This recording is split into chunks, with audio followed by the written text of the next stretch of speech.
Admiral Kess'vara flexed her scaled fingers against the command throne's armrests, watching the tactical display with the kind of satisfaction that comes from knowing you are about to crush something inferior. The human fleet hung in space like scattered breadcrumbs, pathetically outnumbered 3-1. Her hegemony armada stretched across the void in perfect formation, each dreadnought a testament to superior engineering and tactical doctrine. Pitiful, she hissed through her translator, her serpentine head swaying with amusement. These mammals dare challenge the hegemony with such meager forces? Her tactical officer, a younger Saurian with nervous energy crackling through his movements, leaned forward. Admiral, our scouts report the human flagship bears the name Terra's Vengeance. Intelligence suggests their commander is someone called Marcus Kane. Kane, the name meant nothing to her, just another soft-skinned biped who'd learned warfare from children's games. Kess'vara had been crushing rebellions since before this Marcus creature was likely even hatched. Her victories decorated the walls of the Imperial War College, each campaign a masterclass in overwhelming force and calculated brutality. Signal the fleet, she commanded, her voice carrying the authority of 200 successful engagements. Standard hammer formation. We will sweep through their pathetic line and be home for the victory feast. Meanwhile, aboard the Terra's Vengeance, Admiral Marcus Kane stood before his own tactical display with the kind of calm that made his crew simultaneously nervous and confident. At 52, his graying temples spoke of experience, while his steady hands revealed nerves of steel. He'd been waiting for this moment, this test, for the better part of 3 years. Sir, Lieutenant Commander Torres called from the communications station. The Saurian fleet is moving into attack formation. Standard hammer approach, just like you predicted. Kane allowed himself a small smile. Predictable. The hegemony's tactical doctrine hadn't evolved in decades. Why would it? When you're used to winning through pure numerical superiority, innovation becomes optional. Patch me through to all ships, Kane ordered. His voice carried across 17 vessels, each one crewed by humans who'd volunteered for what most considered a suicide mission. This is Admiral Kane to all ships. You know what they are thinking right now? They're looking at us like we are some backwater species that got lucky enough to steal faster-than-light travel. They see our numbers, and they're already planning their victory celebrations. He paused, letting that sink in. They're not wrong about our numbers. We are outnumbered. We are outgunned. By every conventional metric, we should be running home to Earth with our tails between our legs. Another pause. The silence across the fleet channels was absolute. But here's what those scaly bastards don't understand about humans. We didn't claw our way up from cave-dwelling primates by playing it safe. We didn't survive ice ages and world wars and the plague by backing down when the odds looked bad. We got here because when someone bigger and meaner told us we couldn't do something, we looked them dead in the eye and said, "Watch me." On the bridge of the Terra's Vengeance, Commander Lisa Park checked her weapons systems for the 3rd time. As Kane's tactical officer, she'd helped plan this engagement down to the microsecond. Every maneuver, every firing solution, every contingency had been war-gamed until they could execute it in their sleep. "Admiral," she said quietly, "all ships report ready for Echo Protocol." Kane nodded. Echo Protocol. The plan that had taken 18 months to develop and another 6 to drill until it became muscle memory. The plan that relied entirely on humanity's greatest strength, the thing that had carried them from throwing rocks at mammoths to splitting atoms. Adaptability. The Saurian fleet advanced like a textbook diagram, their massive dreadnoughts forming the hammer's head, while smaller cruisers spread into flanking positions. Beautiful, deadly, and completely predictable. Kess'vara watched the human ships begin what appeared to be a desperate retreat, their formations scattering like startled fish. "They are running," her tactical officer reported with barely concealed glee. "Shall we pursue at full speed?" "No," Kess'vara said, her tactical instincts warning against overconfidence. "Maintain formation. Drive them toward the asteroid field. Once they're trapped against the rocks, we will finish them properly." But something nagged at her. The human retreat wasn't quite panicked enough. Their ships moved with purpose, not desperation. Each vessel maintained precise spacing despite appearing to flee in chaos. Kane watched the Saurian response with grim satisfaction. "They're taking the bait. All ships, prepare for Phase 2 on my mark." The human fleet continued its apparent retreat toward the nearby asteroid field, a dense cluster of rock and ice that would normally spell doom for any fleet foolish enough to get trapped there. The Saurians pressed their advantage, maintaining their hammer formation as they drove the humans toward what should have been their grave. Phase 2, execute, Kane commanded. What happened next would be studied in military academies for generations. The scattered human formation suddenly snapped into a complex, three-dimensional pattern that turned their apparent retreat into the galaxy's most elaborate ambush. Ships that had seemed to be fleeing in panic revealed themselves to be perfectly positioned for overlapping fields of fire. The asteroid field, rather than being a trap, became a maze of cover and concealment that the humans navigated with impossible precision. What in the seven hells? Kess'vara breathed as her perfect formation suddenly found itself under attack from 17 different angles simultaneously. The Terra's Vengeance led the assault, its railguns spitting tungsten slugs at relativistic speeds, while its missile tubes launched salvos of smart ordnance that curved around asteroids with inhuman accuracy. But it wasn't just the firepower that stunned the Saurian commander. It was the coordination.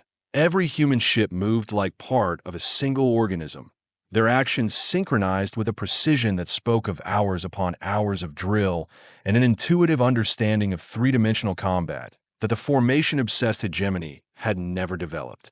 They're using the asteroids as shields and slingshots, her tactical officer reported, his voice cracking with disbelief.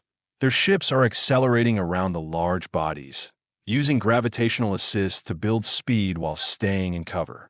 Kess'vara's perfect hammer formation, designed to crush resistance through overwhelming force, found itself scattered and confused. Her dreadnoughts, massive and powerful but slow to maneuver, couldn't adapt to the constantly shifting battlefield that the humans had created. Kane's voice cut across the battle channels with ice-cold precision. "All ships, Phoenix maneuver. Show them what human creativity looks like." Commander Park translated his orders into tactical reality, her fingers dancing across her console as she coordinated the fleet's next move. Destroyers Hawk and Falcon, weave pattern 7. Cruiser squadrons, Hammer and Anvil on my mark. Terra's Vengeance will draw their fire. The Phoenix maneuver was pure human audacity made manifest. While conventional tactics called for maintaining safe distances and trading shots with heavy weapons, the humans did something no sane military force would attempt. They accelerated directly into the heart of the Saurian formation, their smaller, more maneuverable ships dancing between the massive enemy dreadnoughts like fighters in a dogfight. It should have been suicide. Instead, it was poetry. Human ships spun and twisted through three-dimensional space with an almost organic fluidity, their pilots pushing their vessels to limits that would have terrified any rational species. They used the Saurians' own size against them, darting through blind spots and dead zones where the massive enemy weapons couldn't track fast enough. "Impossible," Kess'vara snarled as she watched a human destroyer execute a maneuver that bent physics to its breaking point, using a dreadnought's gravity well to slingshot around and rake its engines with concentrated fire. No ship can pull those kinds of G-forces without killing its crew. What she didn't understand was that humans have been killing themselves with acceleration for centuries. From the first test pilots who pushed experimental aircraft beyond their limits to the astronauts who rode controlled explosions into orbit, humanity had a long tradition of accepting risks that other species considered insane. Kane felt the Terra's Vengeance shudder as enemy fire found its mark, but the ship held together. Human engineering might not be the most elegant in the galaxy, but it had one quality that more sophisticated species often overlooked: redundancy. Human ships were built by a species that had learned the hard way that anything that could go wrong would go wrong, usually at the worst possible moment. "Damage report," he called. "Hull breach on Deck 7, sealed. We have lost 2 missile tubes, and the starboard deflector array is running at 60%. Park reported. But we are still in the fight. Good. Signal all ships. Time for the finale. The finale. The move that would either win them the battle or see them all die in the attempt. Kane had named it after an ancient Earth general who'd faced similar odds against a technologically superior enemy. All ships, execute Leonidas Protocol. If the Phoenix maneuver had been audacious, Leonidas Protocol was pure madness. Every human ship suddenly accelerated toward the largest Saurian dreadnought, the flagship itself, in what appeared to be a coordinated suicide run. Kess'vara watched in horror as 17 human vessels bore down on her command ship with the kind of single-minded determination that spoke of either supreme confidence or complete insanity. All weapons, concentrate fire on the incoming ships, she commanded. Destroy them before they can ram us. But the humans weren't planning to ram anything. At the last possible second, when collisions seemed inevitable, they executed the most complex maneuver in human naval doctrine. Every ship suddenly changed vector, using the dreadnought's massive gravity well to alter their trajectory, while simultaneously launching every weapon they had at point-blank range. The Saurian flagship, designed to withstand attacks from long range, had never been built to handle 17 ships' worth of firepower delivered from less than a kilometer away. Its shields, powerful enough to deflect planet-killer weapons, collapsed under the concentrated assault, but Kane wasn't done. As the human fleet scattered from their attack run, he opened a direct communication channel to the Saurian admiral. Admiral Kess'vara, his voice carried clearly across the void. I believe you wanted to know what kind of commander you were facing. The Saurian admiral, her perfect formation shattered and her flagship crippled, found herself looking at tactical displays that told a story she didn't want to believe. In the space of 20 minutes, 17 human ships had reduced her overwhelming numerical advantage to statistical irrelevance. How? She asked, the question torn from her throat. That Kane's laugh carried no warmth. You have been fighting the same war for 200 years, Admiral. Same formations, same tactics, same predictable responses to every situation. You know what humans call that? Silence on the Saurian Channel. Target practice. The remainder of the Hegemony fleet, seeing their flagship dark and their formation destroyed, began to retreat. It was the smart move, the logical move, the move that any competent commander would make when faced with an enemy that had just rewritten the rules of engagement.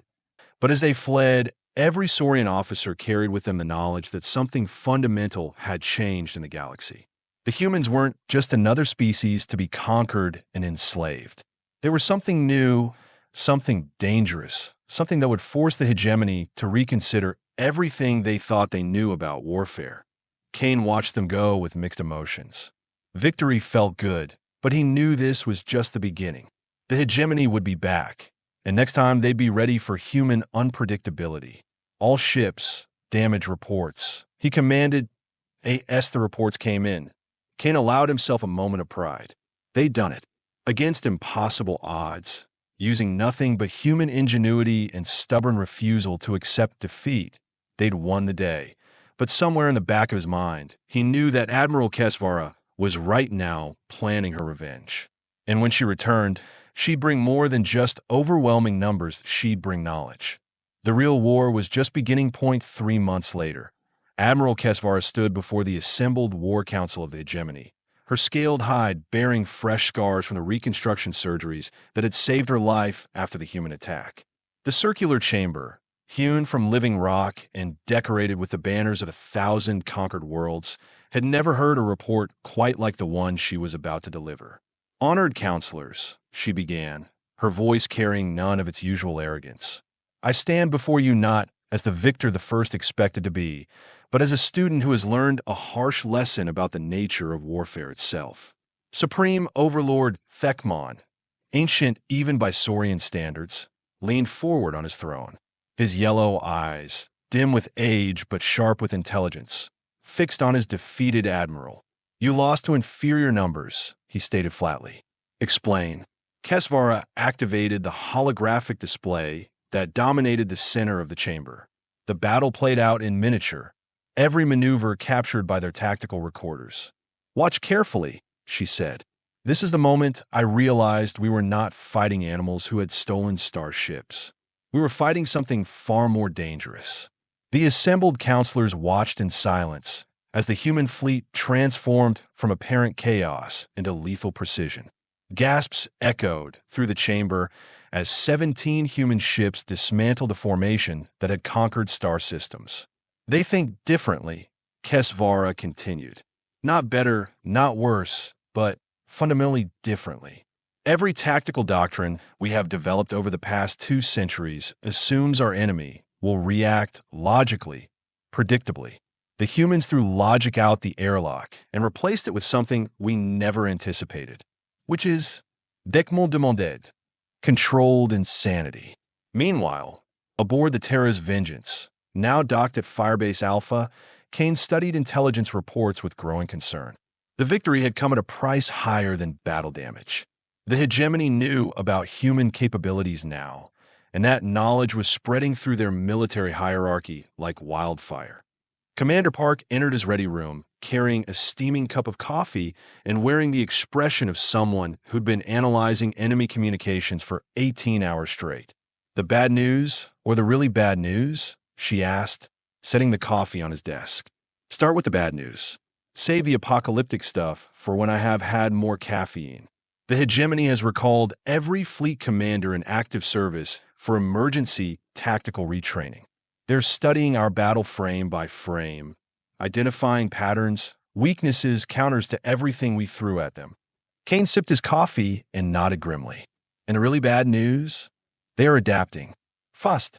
Our intelligence assets report major changes in their ship designs, new training protocols, and worst of all." She paused, checking her tablet. "They have assigned their best strategic mind to hunt us down." "Define best." "Admiral Kess'vara. The same one we fought. Turns out losing to us didn't end her career. It started a new one. The hegemony high command has given her unlimited resources and a single mission." Kane raised an eyebrow. "Which is, quote, learn to think like a human, then kill them all, unquote." 6 weeks later, Kess'vara stood in the modified command center of her new flagship, the Retribution's Edge. The ship bore little resemblance to traditional hegemony design. Gone were the elegant curves and ceremonial decorations that marked Saurian naval architecture. In their place, harsh angles and redundant systems created a vessel that prioritized function over form. Admiral, her new tactical officer, Commander Rexdan, approached with barely contained excitement. "The human fleet has been located. They are conducting operations in the Kepler sector 3 days from our current position." Kess'vara studied the tactical display, her mind processing possibilities with a newfound appreciation for unconventional thinking. The humans were raiding supply convoys, using hit-and-run tactics that maximize damage while minimizing risk. Classic insurgency warfare. "How many ships?" she asked. 23 confirmed. "Intelligence suggests they have been reinforced since our last encounter." 23 ships, still pathetically outnumbered by her fleet of 87 vessels. But numbers, Kess'vara had learned, were just one factor in an equation that humans seemed to rewrite at will. "Signal the fleet," she commanded. "We advance to intercept. But this time, we do not rely on superior numbers alone." Her crew exchanged glances. The old Kess'vara would have sneered at such a statement. Superior numbers were what the hegemony was built on. Overwhelming force applied with precision and efficiency. The new Kess'vara had spent 3 months studying human military history, from ancient battles on their homeworld to their recent colonial conflicts. She learned about something called the fog of war and how humans not only accepted it, but used it as a weapon. Today, she would test whether a Saurian could master human unpredictability. Kane felt the familiar tingle of combat anticipation as the Terra's Vengeance dropped out of hyperspace at the edge of the Kepler system. Long-range sensors immediately began painting contacts, and what they showed made his blood run cold. "Contact report," he called. Lieutenant Commander Torres, his communications officer, ran through the data with professional calm that couldn't quite hide his underlying tension. 87 hegemony vessels, Admiral. "But sir," Their formation is unlike anything in our tactical database. Kane studied the display, his experienced eye picking out details that made his tactical instincts scream warnings. The Saurian fleet wasn't arranged in their traditional hammer formation. Instead, they'd adopted a loose, organic pattern that looked almost human, he breathed. They are using human tactics. Commander Park confirmed his worst fears. Sir, their approach vector and spacing match our own Echo protocol formations. Somehow, they have reverse-engineered our tactical doctrine. Kane felt a moment of professional admiration mixed with deep concern. Learning your enemy's methods was one thing. Adapting them to your own forces in just 3 months was the mark of a truly exceptional commander. Signal all ships, he ordered. Condition read. We are not fighting the same enemy we beat 3 months ago. Kess'vara watched the human response with satisfaction. Their formation shift told her everything she needed to know about their commander's state of mind. Kane was cautious now, uncertain. The easy confidence that had carried him to victory was gone, replaced by the careful movements of someone who knew his opponent had evolved. Good. Uncertainty was something humans dealt with better than most species, but it was still a weakness to be exploited. All ships, execute Thunder Protocol, she commanded. Thunder Protocol was her own creation, a hybrid of human unpredictability and Saurian firepower. Instead of the massive, coordinated assault that Hegemony doctrine called for, her ships split into smaller groups, each operating with independence while maintaining overall strategic coordination. The human fleet found itself facing not one massive enemy, but 17 smaller ones, each approaching from a different vector and each capable of adapting to changing circumstances without waiting for orders from centralized command. Kane watched the Saurian approach with growing respect and mounting alarm. They have learned, he said quietly, not just our tactics, but our thinking. The battle that followed was unlike anything either species had ever experienced. Instead of the chaotic masterpiece that had characterized their first encounter, this engagement became a chess match played at relativistic speeds, with each commander anticipating and countering the other's moves in real time. Kane tried the Phoenix maneuver. Kess'vara had prepared for it, positioning her ships to create overlapping fields of fire that turned the asteroid from cover into traps. Kess'vara attempted a modified hammer strike. Kane saw it coming and dispersed his fleet into a formation she'd never encountered, one he developed specifically for this possibility. For 2 hours, the fleets danced around each other in three-dimensional space, neither able to gain decisive advantage. Ships were lost on both sides, but the overall balance remained unchanged, until Kane did something that no tactical manual in either fleet would have recommended, but he stopped fighting. All ships, full stop, he ordered. Engines to standby, weapons to safe position. The human fleet, in the middle of a complex evasion maneuver, suddenly went completely motionless relative to local space. Every ship simply stopped. Kess'vara stared at her tactical display in confusion. What are they doing? Her tactical staff had no answer. The humans had positioned themselves in the worst possible tactical situation, sitting motionless in open space with no cover, no maneuverability, and no apparent plan. Admiral, Rexdan said carefully, they're sitting ducks. We could destroy their entire fleet in minutes. Kess'vara nodded slowly, but something nagged at her. The first rule she'd learned about humans was that they never did anything without a reason. This apparent surrender had to be a trap, but what kind of trap involved making yourself completely vulnerable? Kane opened a direct communication channel to the Saurian flagship. Admiral Kess'vara, this is Admiral Kane. I'd like to propose something. Her image appeared on his main screen, scales still bearing the scars from their last encounter. Speak quickly, human. You are in no position to negotiate. That's where you are wrong, Kane said with a slight smile. I'm in the perfect position to negotiate. Because right now, you're thinking like a human. Kess'vara's eyes narrowed. Explain. You're wondering what the trap is. You are analyzing every possibility, looking for the hidden threat, the secret weapon, the surprise attack. You are thinking like we taught you to think. Kane paused, letting that sink in. But here's the thing about humans, Admiral. Sometimes we don't have a plan. Sometimes we just stop and see what happens next. For a long moment, silence stretched between the two fleets. Then Kess'vara began to laugh, a sound that translated poorly through the communication system, but carried clear amusement. "You magnificent bastard," she said. "You have turned your greatest weakness into a strength." Kane nodded. Unpredictability isn't just about complex tactics and innovative maneuvers. Sometimes it's about doing nothing at all and forcing your enemy to react to uncertainty itself. "And what exactly are you proposing?" Kess'vara asked. That Kane's expression grew serious. "A duel. Your ship against mine. Winner takes the field, loser retreats. No reinforcements, no backup. Just two commanders and their crews settling this the old-fashioned way." The proposition was insane by every military standard either species recognized. Fleet actions weren't decided by single combat. But as Kess'vara considered it, she realized that Kane had once again done something completely unexpected. He'd offered her the chance to prove that she'd truly learned to think like a human. "Agreed," she said after a moment. "Your ship against mine. May the better commander win." Both fleets withdrew to safe distances as the Terra's Vengeance and Retribution's Edge maneuvered into position. Two ships, representing two different philosophies of warfare, prepared for a battle that would determine the fate of both fleets. Kane stood on his bridge, surrounded by officers who'd followed him through impossible odds before. Commander Park ran final systems checks, while Torres coordinated with the other ships to ensure they'd honor the agreement regardless of the outcome.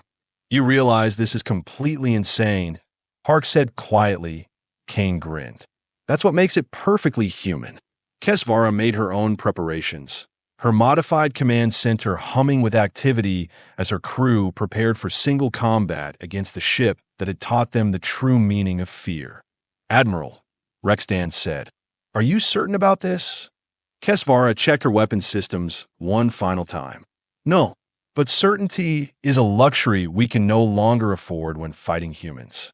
The duel began not with a thunderous exchange of fire, but with a careful dance as each commander tested the other's responses.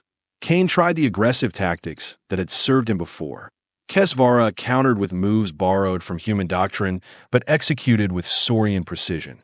Back and forth they went, two masters of their craft pushing their ships and crews to the absolute limits of performance. The Terra's Vengeance, built for human adaptability, twisted through impossible maneuvers that would have killed a Saurian crew. The Retribution's Edge, redesigned for flexible tactics, responded with innovations that surprised even its human opponent. In the end, it came down to a moment of pure instinct. Both ships, damaged and running on emergency power, found themselves in a position where the next shot would be decisive. Kane had a clear targeting solution on the Saurian bridge. Kess'vara had her main guns trained on the Terra's Vengeance's reactor core. Both commanders had their fingers on the firing controls, and both of them stopped. "You know what the funny thing is?" Kane said over the open channel. "What?" Kess'vara replied. "We have both learned something from this war. You have learned to think like a human, and I have learned to appreciate Saurian tactical precision." Kess'vara considered this. "So what happens now?" Kane was quiet for a long moment. "Now we both go home. You have proven you can match human unpredictability. I have proven humans can adapt to anything. But more importantly, we have both proven that this war doesn't have to end with one species destroying the other." The two fleets withdrew from the Kepler system that day, neither victorious nor defeated, but both fundamentally changed. The galaxy had witnessed something unprecedented. Two species learning from each other instead of simply trying to destroy one another. It would be the beginning of a very different kind of war. One fought with words and ideas as much as weapons and ships. And in the end, both species would emerge stronger for having faced an enemy who forced them to become better than they ever thought possible. The greatest victory, it turned out, was learning when not to fight at all.